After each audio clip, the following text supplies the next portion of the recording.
نحمده ونصلي على رسوله الكريم اما بعد اعوذ بالله السميع العليم من الشيطان الرجيم بسم الله الرحمن الرحيم يا ايها الذين آمنوا لا تحرموا طيبات ما احل الله لكم ولا تعتدوا ان اللہ لا يحب المعتدین وَكُلُوا مِمَّا رَزَقَكُمُ اللَّهُ حَلَالًا طَيِّبًا وَاتَّقُوا اللَّهَ الَّذِي أَنْتُمْ بِهِ مُؤْمِنُونَ۔ حضرات محترم، گزشتہ آیات میں نصارہ عیسائیوں کے متعلق یہ بات بتائی گئی تھی کہ اسمع نجاشی اور ان کے ساتھیوں نے جب قرآن کو سنا تو ان کی آنکھوں میں آنسو بہ پڑے۔ جہاں ان کی تعریف کی وہاں ان کے ایک برے عقیدے کی رد بھی کیا اللہ نے۔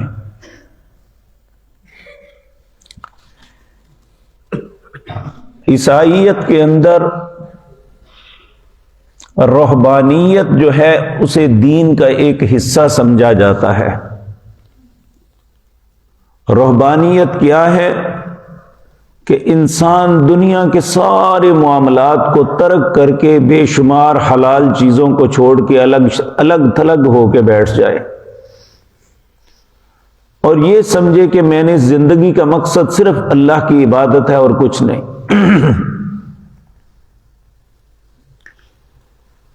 اللہ رب العزت فرماتے ہیں یہ میں نے انہیں حکم نہیں دیا تھا وَرُحْبَانِيَةً ابْتَدَعُوهَا مَا كَتَبْنَا عَلَيْهِمْ، یہ رہبانیت کی بدعت انہوں نے اپنے پاس سے ایجاد کی تھی، میں نے ان پہ نہیں لکھی تھی۔ تو یہاں اللہ رب العزت اہل ایمان کو بھی حکم دے رہے ہیں کہ یا ایھا الذین آمنو، اے لوگو جو ایمان لائے ہو، لا تحرموا طیبات ما احل اللہ لکم، جن چیزوں کو اللہ نے تم پہ حلال کیا ہے انہیں اپنے اوپر حرام مت کرو۔ نبی کریم صلی اللہ علیہ وسلم آپ کے گھر 3 لوگ آئے، حضرت عثمان بن مظعون اور ان کے 2 ساتھی تھے۔ نبی کریم صلی اللہ علیہ وسلم اپنے گھر میں نہیں تھے تو سید عائشہ صدیقہ رضی اللہ تعالی عنہ سے پوچھنے لگے رسول اللہ کے دن اور رات کے اعمال بتائیں۔ سید عائشہ طیبہ طاہرہ نے انہیں بتایا۔ اب وہ آپس میں مشورہ کرتے ہیں کہ دیکھیں نبی کریم صلی اللہ علیہ وسلم کی ذات مطہرہ تو وہ ہے جن کے اگلے پچھلے سب اللہ نے معافی کیے ہوئے ہیں۔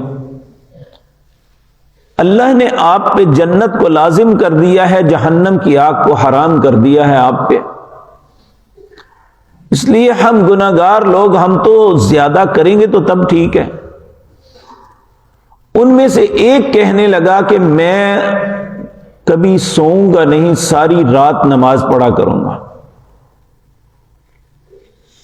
ایک نے کہا کہ میں ہمیشہ روزہ رکھوں گا، کبھی روزے کے بغیر نہیں رہوں گا،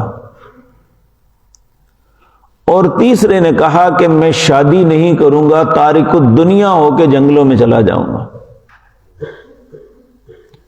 یہ تینوں بات کر کے چل پڑے اور سید عائشہ اما جان نے یہ باتیں سن لی۔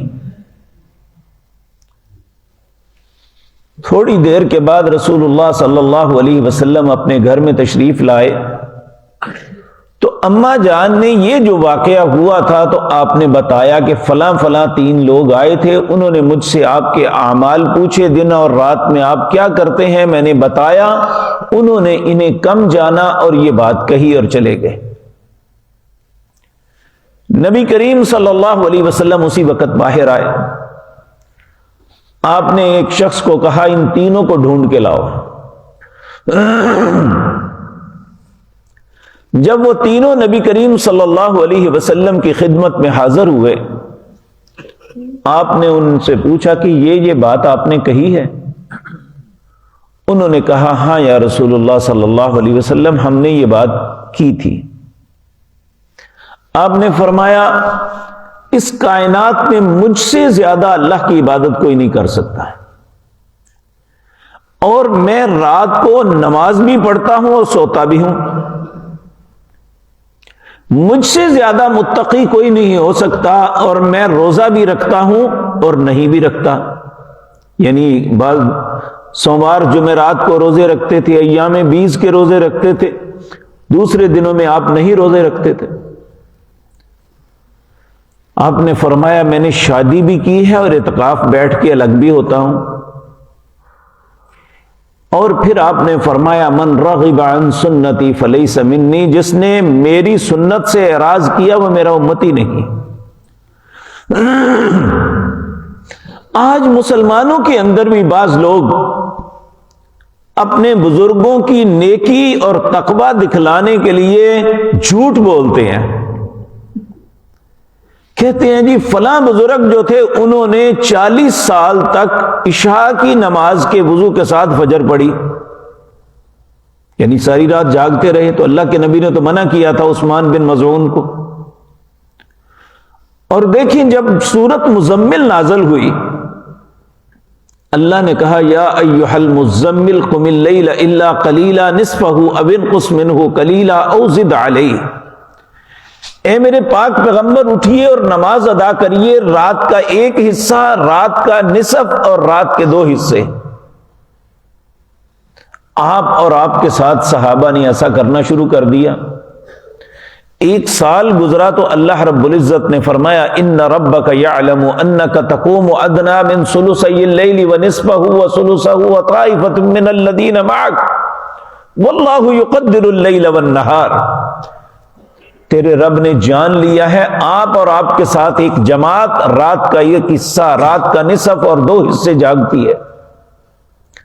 واللہ یقدر اللیل والنہار، دن اور رات پہ قدرت صرف اللہ کی ذات کو ہے، اس لیے فقرؤوا ما تیسر من القرآن، آسانی سے جتنا ہو سکے اتنا پڑھا کرو۔